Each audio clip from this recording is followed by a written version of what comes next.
దేవ కైలాసోమ్యత్ర కుమార్ శర్మ నమ పార్వతీపతయే హర హర మహాదేవ. మిత్రులందరికీ నమస్తే. కైలాస మానసరోవర యాత్రలో 13 రాత్రులు 14 రోజులు కాఠ్మాండు నుంచి కాఠ్మాండు పవర్ లైన్ మార్గం ఏ విధంగా వెళ్తామనేది ఈ వీడియోలో చెప్పుకుందాం. కైలాస మానసరోవర యాత్రలో మొట్టమొదటిసారిగా పవర్ లైన్ టూర్లో కాఠ్మాండు అందరూ కూడా ఏదైతే ఎక్కడి నుంచి వచ్చినా పవర్ లైన్ టూర్కి వచ్చేవారు ఫస్ట్ కాఠ్మాండు చేరుకోవాలి. కాఠ్మాండు చేరుకున్న రోజున అందరినీ రిసీవ్ చేసుకుని ఎయిర్పోర్ట్లో మీ రోడ్డు మార్గంలో వచ్చినా ఎయిర్పోర్ట్లో వచ్చినా బై ఫ్లై వచ్చినా ఏ విధంగా వచ్చినా మొట్టమొదటి రోజున అందరినీ రిసీవ్ చేసుకుని వారికి ఇచ్చిన వసతి వారికి 3 స్టార్ 4 స్టార్ 5 స్టార్ వాళ్ళ ముందరనే అడగడం జరుగుతుంది. అడిగి వారికి అకామిడేషన్ ఇవ్వడం జరుగుతుంది. మొట్టమొదటి రోజున అకామిడేషన్ ఇచ్చిన తర్వాత సాయంత్రం వారికి యాత్రను ఏ విధంగా చేస్తాము, బై రోడ్డు మార్గంలో ఏ విధంగా వెళ్తాం అనేది పూర్తిగా మళ్ళీ ఎక్స్ప్లెయిన్ చేయడం జరుగుతుంది. మొట్టమొదటి చెప్పినా మళ్ళీ అక్కడికి తీసుకెళ్ళిన తర్వాత అక్కడ గైడ్లైన్స్ ఏ విధంగా ఉంటాయి అనేది కూడా క్లుప్తంగా చెప్పడం జరుగుతుంది. ఈ విధంగా మొదటి రోజున మీరు వచ్చిన తర్వాత రిసీవ్ చేసుకుని మీకు అకామిడేషన్ ఇచ్చిన తర్వాత మీకు ఫ్రెష్ అప్ అయ్యి సాయంత్రం పూట డిన్నర్ చేశాక ఎవరికి వాళ్ళు రెస్ట్ తీసుకుంటారు. తీసుకున్న తర్వాత నెక్స్ట్ డే మార్నింగ్ బ్రేక్ఫాస్ట్ చేసిన తర్వాత ఎర్లీగానే 8 గంటలకల్లా పశుపతి లోకల్ ట్రిప్లో మనం పశుపతినాథ్ ఆలయానికి వెళ్తాం. పశుపతినాథ్ ఆలయం ఏంటంటే పంచభూతలింగం కాబట్టి ఇది మనకి ఈ యాత్రకి ముఖ్యమైన ఆలయం ఇదే ముందుగా. ఎందుకంటే పంచభూతాలని శాసించేవాడు పరమేశ్వరుడు కాబట్టి ఈ ఆలయానికి వెళ్ళి మనం ఆ పరమేశ్వరుని ప్రార్థన చేసుకుని సంకల్పించుకుని మా యాత్ర దిగ్విజయంగా పూర్తవ్వాలని చెప్పి కోరుకుని ఆ మహాగణపతికి ధ్యానం చేసి తదనంతరం స్వామివారికి అభిషేకం చేసుకుని పశుపతినాథ్కి అభిషేకం చేసుకుని కాలభైరవ అనుగ్రహంతో చక్కగా అందరూ కూడా ఆ వాసుకీనాథ్ అనుగ్రహంతో ఎటువంటి యాత్రలో ఎటువంటి విషజ్వరాలు రాకూడదని చెప్పి వాసుకీనాథుడిని కూడా ప్రార్థన చేసుకుని తదనంతరం వెనకభాగంలో ఉన్నటువంటి కొండకు వెనకభాగంలో ఉన్నటువంటి పశుపతినాథ్ ఆలయానికి వెనకభాగంలో అమ్మవారి ఆలయం ఉంది. శక్తిపీఠంగా భావించే శక్తిపీఠంగా చెప్పబడుతున్నటువంటి గుహేశ్వరి మాత ఆలయం. ఆ గుహేశ్వరి మాత ఆలయాన్ని దర్శనం చేసుకుని అమ్మవారికి కూడా ధ్యానం చేసుకుని మనకి శక్తి కావాలి కదా ప్రయాణం చేయడానికి, అమ్మవారే మూలం. ఆ అమ్మవారి శక్తిని ఇవ్వాలని చెప్పి అమ్మవారిని కోరుకుని తదనంతరం శివస్య హృదయం విష్ణు విష్ణుస్య హృదయం శివ, ఆ పరమేశ్వర అనుగ్రహంతో యాత్ర చేస్తున్న శ్రీమన్నారాయణ కూడా ఇద్దరు కూడా మనకి ఒకటే అనే భావంతో ఈ యాత్ర జరుగుతుంది. అందుకోసం ఏంటంటే పరమేశ్వరుడు అనంతరం విష్ణుమూర్తి దగ్గరికి కూడా మనం శైన నారాయణ అంటారు, గుడా నీలకంఠని కూడా పిలుస్తారు. ఆ విష్ణుమూర్తి కూడా శైననారాయణని విష్ణుమూర్తిని దర్శనం చేసుకుని మధ్యాహ్నానికల్లా మనం హోటల్కి వచ్చేస్తాం. హోటల్కి వచ్చి లంచ్ చేసిన తర్వాత మీకు కిట్స్ అవి కూడా అంటే మీకు నెక్స్ట్ డే మార్నింగ్ మనం బార్డర్కి వెళ్ళాల్సి వస్తుంది. 3వ రోజు దానికి ప్రిపరేషన్స్ ఏవైతే ఉన్నాయో మీరు తెచ్చినటువంటి లగేజ్ ఏదైతే ఉందో ఆ లగేజ్ని పూర్తిగా మీరు మార్చుకుని మేము ఇచ్చినటువంటి డబుల్ బ్యాగ్ ప్యాక్ వీటితోటి మీరు మొత్తం మీ లగేజ్ అంతా మార్చుకుని సర్దుకుని తదనంతరం రాత్రికల్లా మేము చెప్పిన గైడ్లైన్స్ తోటి మీరు చక్కగా సెట్ అయ్యి మీ బ్యాగ్ ఏదైతే ఉందో మీరు తెచ్చుకున్నటువంటి పెద్ద బ్యాగ్స్ ఇవన్నీ ఉంటాయి కదా అవన్నీ కూడా మేము ఇచ్చినటువంటి హోటల్లోనే మీరు అక్కడ లాకర్లో పెట్టేసుకుంటే మీకు సరిపోతుంది. ఆ రోజు సెకండ్ డే మార్నింగ్ అయిపోయింది, సెకండ్ డే ఈవినింగ్ అయిపోయింది కదా, మీకు ఇంకా గ్యాప్ ఉంటే కనుక అయితే మనకు అవకాశం ఉంది. లోకల్లో ఏమైనా పర్చేజ్కి వెళ్ళాలంటే మీరు సాయంత్రం పూట దగ్గరలో మార్కెట్కి మీరు వెళ్ళి ఏదైనా కావాల్సిన కొనుక్కోవాలంటే అక్కడ కూడా పర్చేజ్ చేసుకోవచ్చు కాఠ్మాండు. ఇది అయిపోయాక 3వ రోజు మార్నింగ్ బయలుదేరి మనం బ్రేక్ఫాస్ట్ చేసేసి బార్డర్కి బయలుదేరుతాం. ఇది తిమిరే బార్డర్ కిరంగ్ బార్డర్. కిరంగ్ అవతల భాగంలో ఉంటుంది, యువతల పక్కన తిమిరే ఉంటుంది. ఇది నేపాల్కి కాఠ్మాండుకి దాదాపుగా 4 గంటల ప్రయాణం, 4 గంటల నుంచి 5 గంటల ప్రయాణం పడుతుంది. ఈ మార్గంలో మనం బస్సులోనే మనం వెళ్తాం. బస్సులో వెళ్ళాక తిమిరే మధ్యాహ్నం చేరుకుంటాం. ఆంధ్రవేలోనే లంచ్ చేస్తాం. లంచ్ చేసాక సాయంత్రానికి డిన్నర్ టైంకి మనం అక్కడ చేరుకుంటాం. అంటే మధ్యాహ్నం లేట్ అయినా సాయంత్రానికల్లా మనం సాయంత్రం బార్డర్కి చేరుకోవడం జరుగుతుంది. ఆ బార్డర్లో ఆ రోజు రాత్రి బార్డర్లోనే నిద్ర చేస్తాం. 3వ రోజు కంప్లీట్ అయ్యి 4వ రోజు మార్నింగ్ ఇమిగ్రేషన్ పాయింట్కి వెళ్తాం. ఈ ఇమిగ్రేషన్ పూర్తి అయ్యాక కిరంగ్ బార్డర్ చేరుతాం. కిరంగ్ బార్డర్ నుంచి అంటే తిమ్రే బార్డర్ నుంచి దాదాపు 1 కిలోమీటర్ దూరం మనం నడవాల్సి ఉంటుంది. అక్కడ ఎటువంటి ఫెసిలిటీస్ ఉండవు. అంటే ఎందుకంటే ఉండవు అంటే బార్డర్ ఇష్యూస్ పరంగా మన లగేజ్ అయితే మాత్రం బార్డర్ దాకా వెహికల్తో పట్టుకొచ్చేస్తారు. మనం వాక్ చేసుకుంటూ వెళ్ళాలి. పెద్దవి బస్సులు అవి టర్నింగ్ తిరగడం అవి కష్టంగా ఉంటాయి కాబట్టి బార్డర్ దగ్గరికి పెద్ద వెహికల్స్ వెళ్ళాం, బస్సులు అవి కూడా దూరంగా వెళ్ళాం. అందుకోసం మన లగేజ్ మాత్రం ఎవరికి టఫల్ బ్యాగ్స్ ఏవైతే ఉన్నాయో అవన్నీ కూడా మనం పర్సనల్ కిట్స్ అవన్నీ కూడా మనం పర్సనల్గా పట్టుకెళ్తాం. పెద్ద బ్యాగ్స్ ఏవైతే ఉన్నాయో అవన్నీ కూడా పోర్టల్ ద్వారా మన లగేజ్ ఇమిగ్రేషన్ పాయింట్ దాకా వెళ్తాం. ఇమిగ్రేషన్ అయిపోయాక అంటే 4వ రోజు మార్నింగ్ ఇమిగ్రేషన్ పూర్తయిన తర్వాత మనకి ఆ టిబెట్ వైపు అంటే చైనా ఆక్రమిత టిబెట్ సైడు ఆ తిమ్రే బార్డర్ దాటిన తర్వాత ఉన్నటువంటి కిరంగ్ బార్డర్లోనే మనకి బస్సులు అవి కూడా రెడీగా ఉంటాయి. అక్కడి నుంచి మనకి అకామిడేషన్కి దాదాపు 1 గంటన్నర సమయం పడుతుంది. ఆ గంటన్నర 2 గంటల్లో మనం మళ్ళీ టిబెట్ సైడ్ మనం రీచ్ అయ్యి హోటల్కి రీచ్ అవుతాం. ఆ రోజంతా కూడా అక్కడ రెస్ట్ ఉంటుంది. 4వ రోజు అంతా రెస్ట్ ఉంటుంది. అక్కడ ఇమిగ్రేషన్ బట్టి పరిస్థితిని బట్టి మనకి ఇచ్చిన పర్మిట్ని బట్టి ఒక రోజు అటు ఇటుగా కిరంగ్లో 2వ రోజు కూడా మనం స్టే చేయవలసిన అవసరం ఉంటుంది. అక్కడ నుంచి మనం ఎప్పుడు బయలుదేరినా ఉదయం పూటే బయలుదేరుతాం, బస్ ప్రయాణం కాబట్టి మనం అక్కడి నుంచి సాగా బయలుదేరుతాం. ఈ సాగా కూడా దాదాపు 8 గంటల నుంచి 10 గంటల సమయం పడుతుంది. అంటే ఈ మధ్యలో ఏంటంటే ఎక్కడైనా బ్రేక్ ఇచ్చి మనం భోజనానికి కానీ ఒకవేళ పర్మిట్స్ చెకింగ్ పాయింట్స్లో చెకింగ్ చేయడం దగ్గర లేట్ అవ్వడం కానీ వాళ్ళు ఏదైనా రోడ్స్ ఏమైనా మార్పులు చేస్తున్నప్పుడు కానీ ఆగడం జరుగుతుంది. అందువల్ల ఇది దాదాపు ఒక 10 అవర్స్ జర్నీ ఉంటుంది. 5th డే సాగా వెళ్ళాక రాత్రికి సాగాలో నిద్ర చేస్తాం. సాగా పూర్తయ్యాక నెక్స్ట్ డే మార్నింగ్ కైలాస్ మానసరోవర్కి బయలుదేరి వెళ్తాం. మధ్యాహ్నానికి కానీ సాయంత్రానికి కానీ 6వ రోజు సాయంత్రం 6 కానీ 7 కానీ అంటే ఈ ఒక రోజు ఎందుకు గ్యాప్ వస్తుందంటే మనకి రెస్ట్ ఇవ్వచ్చు, ఒక్కొక్కసారి పర్మిట్స్కి లేట్ అవుతూ ఉండొచ్చు. అందుకోసం 1-2 రోజులు మనం అడిషనల్గానే ఇస్తూ ఉంటాం ఈ యాత్రలో. అలా సాగాకి చేరుకున్న తర్వాత నెక్స్ట్ డే మార్నింగ్ బయలుదేరి మానసరోవర్కి బయలుదేరి వెళ్తాం. మానసరోవర్ దగ్గరికి వెళ్ళేసరికి మధ్యాహ్నం అవ్వచ్చు, సాయంత్రం అవ్వచ్చు. ఆ రోజు అక్కడ రెస్ట్ ఉంటుంది. మానసరోవర్ దగ్గర మానసరోవర్ 100 కిలోమీటర్ల పరిక్రమ ఉంటుంది. అది బస్సులోనే వెళ్తాం. మంచి ప్రదేశం ఏదైతే ఉందో ఆ ప్రదేశంలో మనకి బస్సు ఆపడం జరుగుతుంది. ఈ బస్సు ఆపిన ప్రదేశంలో అందరూ కూడా కైలాసం వాటర్ పట్టుకుని చక్కగా ఎవరికి కావాల్సినంత వాటర్ని వాళ్ళు మానసరోవర్ వాటర్ని పట్టుకుని తర్వాత బయలుదేరి మానసరోవర్ దగ్గర ఎక్కడైతే మనం అకామిడేషన్ ఇస్తామో ఆ ప్రదేశానికి అందరూ చేరుకుంటారు. ఈ విధంగా అంటే వచ్చిన వాళ్ళు అనుష్ఠానం ఉన్న వాళ్ళు అనుష్ఠానం పూజలని అభిషేకాలని హోమాలు అయితే చేయనివ్వట్లేదు కాబట్టి పూజలు చేసుకోవచ్చు, అభిషేకం చేసుకోవచ్చు. ఇవి పూర్తి చేసుకుని ఆ రోజు రాత్రి మానసరోవర్ దగ్గర స్టే చేస్తాం. అది పౌర్ణమి గడియలు అయితే రాత్రి అంతా చాలామంది మెలకుగా ఉండి పౌర్ణమికి సమయానికి చక్కగా మానసరోవర్ దగ్గర ఉంటాం కాబట్టి ఆ ప్రదేశాన్ని పౌర్ణమిలో చంద్రుని చూస్తూ దేవతామూర్తులు అందరూ స్నానం చేయడానికి వస్తారని చెప్పి ఆ ప్రతిదీ అక్కడికి వచ్చిన వాళ్ళు నిద్రపోకుండా రాత్రిపూట తెల్లారుజాము నుంచి 2-2:30 నుంచి మెలకుగా ఉండి తెల్లారుజామున వచ్చి దేవతామూర్తుల్ని ఆ నక్షత్ర రూపంలో మానసరోవరంలో స్నానం చేయడానికి వచ్చేటువంటి దేవతామూర్తులందరినీ కూడా చూడడానికి కోసం చాలామంది యాత్రికులు భక్తులు అక్కడే నిద్ర చేయకుండా మెలకుగా ఉంటారు. అది అవకాశం ఉన్న వాళ్ళు కూడా చేయొచ్చు. అలాగే ఆ రోజు రాత్రి పూర్తయ్యాక మానసరోవరంలో పొద్దున కూడా స్నానానికి అవకాశం ఉండదు కాబట్టి మన పోర్టర్స్ ఉంటారు, మన వంట వాళ్ళు ఉంటారు. చక్కగా బకెట్స్ తోటి నీరు తెమ్మంటే తెస్తారు, తెచ్చి మీరు స్నానం చేయొచ్చు. అలాగే ప్రోక్షణ చేసుకోవచ్చు, మీ అందరు మీరుగా వెళ్ళి ప్రోక్షణ చేసుకోవచ్చు. మనం ఉన్నటువంటి ప్రదేశానికి స్నానానికి పూర్తిగా అనుమతులు లేవు. ఎందుకంటే చుట్టూ కూడా సీసీ కెమెరాలు ఉంటాయి, తాళ్ళు కట్టేసి ఉంటాయి. అది అతిక్రమిస్తే వాళ్ళు మన పర్మిట్స్ని కూడా వాళ్ళు రద్దు చేసే అవకాశం ఉంటుంది. కాబట్టి పూర్తిగా చైనా గైడ్ లైన్స్ పాటిస్తూ మన గైడ్స్ చెప్పినటువంటి మేము చెప్పినటువంటి విషయాలని ప్రతిదీ గుర్తుపెట్టుకుని జాగ్రత్తగా యాత్ర చేయాలి.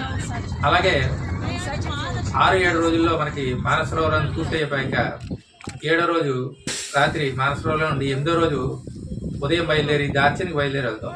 ఈ దార్చన కూడా మనకి అక్కడి నుంచి గంటన్నర సమయం పడుతుంది. అక్కడి నుంచి దార్చను ఆ రోజు నిద్ర దార్చనలోనే చేస్తాం.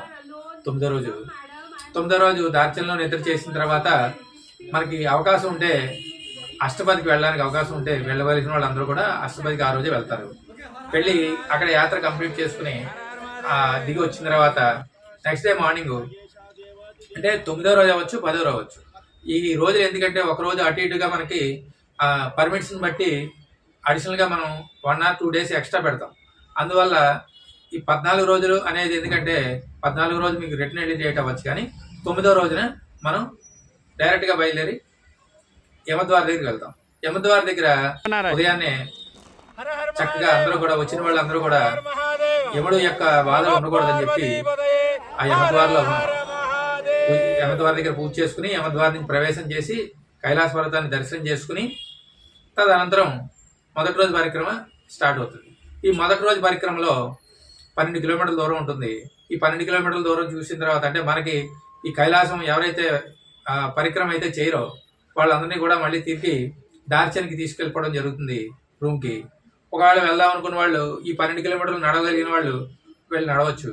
నడిచిన తర్వాత నార్త్ ఫేస్ కనపడుతుంది మనకి. నార్త్ ఫేస్లో అంటే మొదటి రోజు దక్షిణ ముఖంగానే మనం అకామిడేషన్ ఎక్కడ ఇస్తామో అక్కడే దార్చన్ నుంచి కనబడుతుంది. మానసలో నుంచి కూడా మనకి ఎక్కువగా కనపడేది ఫస్ట్ ముఖం మనకి దక్షిణ ముఖం. దక్షిణ ఫేసింగ్లో పరమేశ్వరుడు కనబడతారు. దక్షిణ ఫేసింగ్ అంటే సౌత్ ఫేసింగ్ అంటాం.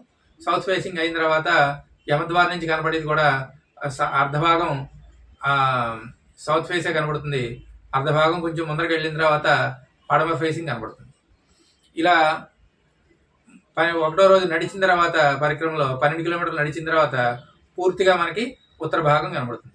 ఈ ఉత్తర భాగమే ఎక్కువగా యాత్రికులు ముఖ్యంగా భావిస్తారు. ఎందుకంటే మనం అతి తక్కువ దూరం నుంచి చూడగలిగింది, దాంతోపాటు వెళ్ళి ముట్టుకోవడానికి అవకాశం ఉన్నటువంటి ప్రదేశం. అంటే దగ్గరగా వెళ్ళొచ్చు, అక్కడి నుంచి వచ్చే నీళ్లు కూడా ఆ పవిత్రమైన జలాన్ని కూడా మనం ప్రోక్షణ చేసుకోవచ్చు. ఇలా అన్ని రకాలుగా ఎక్కువగా మనం చూడగలిగింది, ఆనందపడేది కూడా ఎక్కువగా ఈ ఉత్తర భాగంలోనే.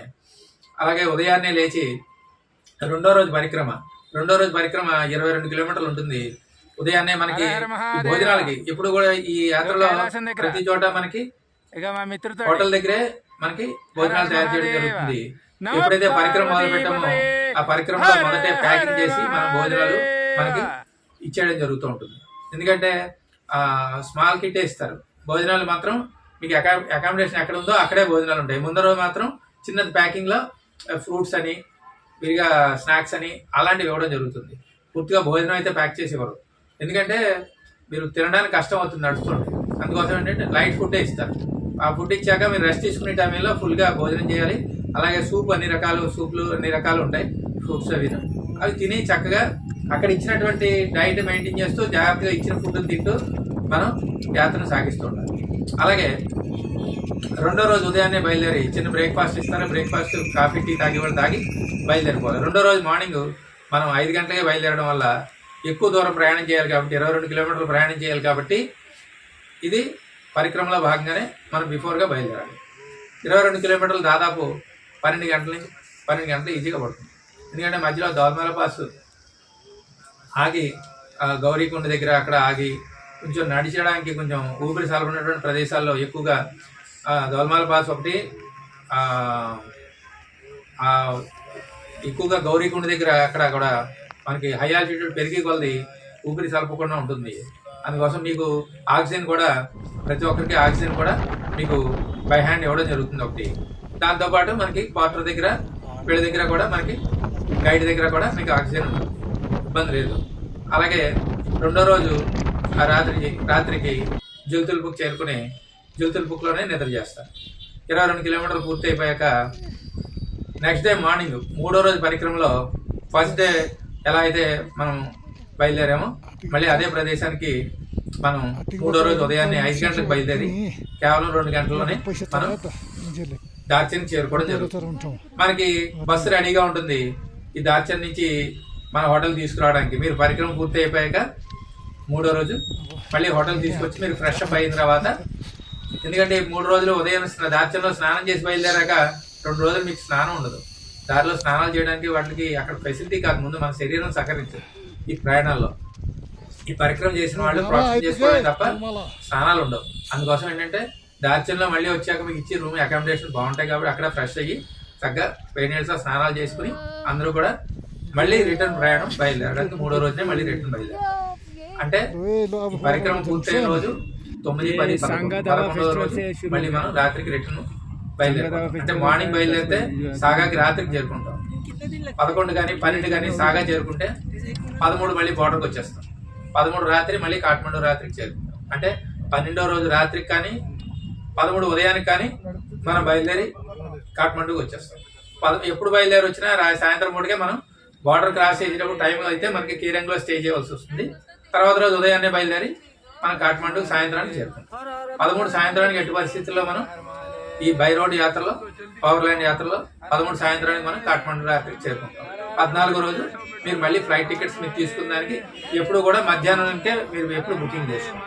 ఎందుకంటే ఉదయం వచ్చి వెంటనే బ్రేక్ఫాస్ట్ చేసి వెంటనే వెళ్ళామంటే మీకు టైం అడ్జస్ట్మెంట్ అవ్వకపోవచ్చు. అందుకోసం ఏంటంటే ఏదైనా 11 గంటలకి 10:30 దాటిన తర్వాత ఉన్నటువంటి ఫ్లైట్స్ కి 14 రోజు బుక్ చేసుకోండి. హరహర్ మహాదేవ్. ఇంకా చాలా వివరంగా చెప్పడానికి చాలా వీడియోలు ఉన్నాయి మన దగ్గర. ఇది ఎందుకంటే మానసరోవర్కి బై రోడ్ మార్గంలో వెళ్ళాలి అని సంకల్పించుకున్న వాళ్ళకి చాలా చక్కటి సదుపాయాలతో పాటుగా యాత్ర కూడా ఎటువంటి ఇబ్బంది కలగకుండా గత సంవత్సరం కూడా ప్రతి ఏడాదిలాగే మేము ఆపరేట్ చేస్తున్నాం. అందుకోసం ఆధారపడకుండా త్వరగా అయిపోతుందని చెప్పి హెలి మార్గంలోనే వెళ్ళాలని ఎక్కువగా ఖర్చు పెట్టుకుని వెళ్లాల్సిన అవసరం ఉండదు. అందుకోసం చక్కటి అనుభవం ఉన్నటువంటి యాత్ర చేయించగలిగే శక్తి ఉంది కైలాస హోమ్ యాత్ర కుమార్శరంకి. ఖచ్చితంగా మీరు బుక్ చేసుకుని రోడ్డు మార్గంలో రావడానికి ప్రయత్నం చేయండి. ఏ వయసు వాళ్ళేనంటే 70 ఏళ్ళ వయసు వరకు మేము తీసుకెళ్తున్నాం. అందువల్ల ఏంటంటే వయసుకి సంబంధించి ఇబ్బంది పడతామని భయపడక్కర్లేదు, అందరూ కూడా రావచ్చు.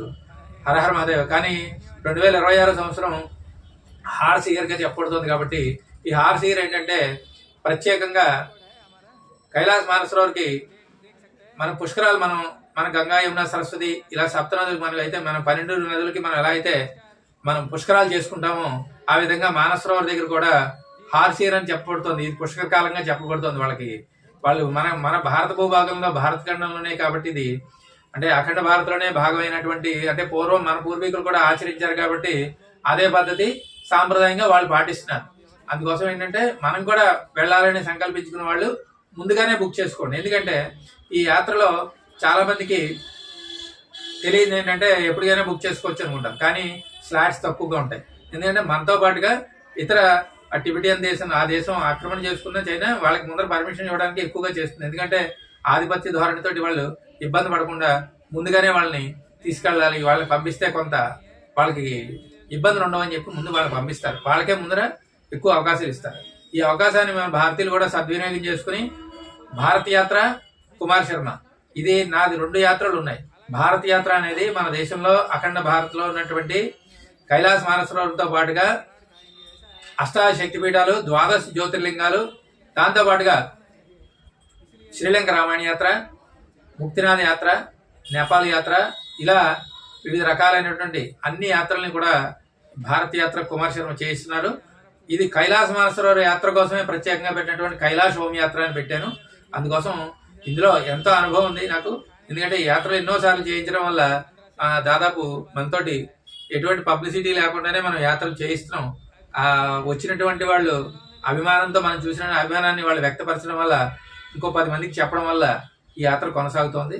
అందుకోసం నాతో వచ్చినటువంటి యాత్రికులందరికీ కూడా మళ్ళీ ఒకసారి ధన్యవాదాలు తెలియజేసి హరహర మహాదేవ. ధన్యవాదాలండి. మీ మిత్రులకి, బంధువులకి అందరికీ కూడా షేర్ చేయండి. హరహర మహాదేవ.